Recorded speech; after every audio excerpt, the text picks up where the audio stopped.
মামা বাড়িতেই আজকে দিনটা শুরু করলাম। জয় শ্রীকৃষ্ণা। আমি শুভারিয়া।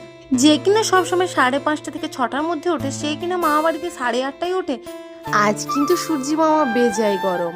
আর জানলা খুলেই দেখি আমাদের ভোলু দুষ্টুদের বাড়ির সামনে চুপচাপ বসে আছে। ভাবছি এত শান্ত কেন আজ। একটা কাঠ ঠোকরা পাখি এসে প্রত্যেকদিন ঠক ঠক করে ঘুমটা ভাঙিয়ে দিয়ে যায়।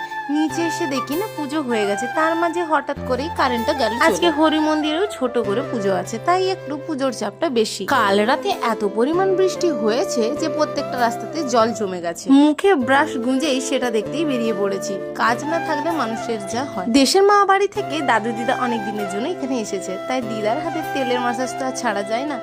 তারপরে আমি স্নান করে নিয়েছি, তবে খাওয়ার ভিডিওটা আমি স্কিপ করে গেছি। আমার মা বাড়িতে একটা ছোট্ট টেলারিং দোকান আছে, সেটা আমার মামিই চালায়। তবে আমার মা বাড়িটা কিন্তু রাঙামাটি থেকে সূর্যনগরের দিকে, যেখানে সানসেট পয়েন্ট বলা হয়। তবে মা বাড়ির ছাদ থেকে দৃশ্যটা সত্যি কাঁসাই নদীর পাড় ঘেঁষে একটা সুন্দর নদী। তবে কোনো এক উকিলবাবু এখানে তার নিজস্ব সম্পত্তির ভিত্তিতে একটা মন্দির প্রতিষ্ঠা করেছে।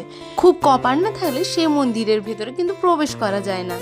আমি আর বোনু কিন্তু সেদিকেই যাচ্ছি। কোনো এক কাকু ওদিকে যেতে মানা করায় আমরা ওখান থেকে ব্যাক করে গেলাম, কিন্তু আবার একটা অন্য রাস্তা দিকে চলা শুরু করলাম। তোমরা হয়তো জায়গাটা অনেকেই জানো। এই সানসেট পয়েন্টটা কিন্তু পিকনিক স্পট নামেও জানি। নভেম্বর থেকে শুরু করে জানুয়ারির লাস্ট পর্যন্ত পিকনিক সব সময় চলতে থাকে।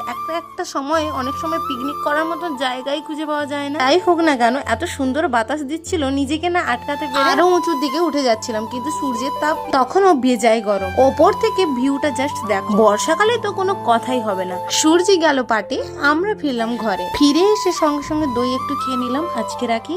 রাধে রাধে।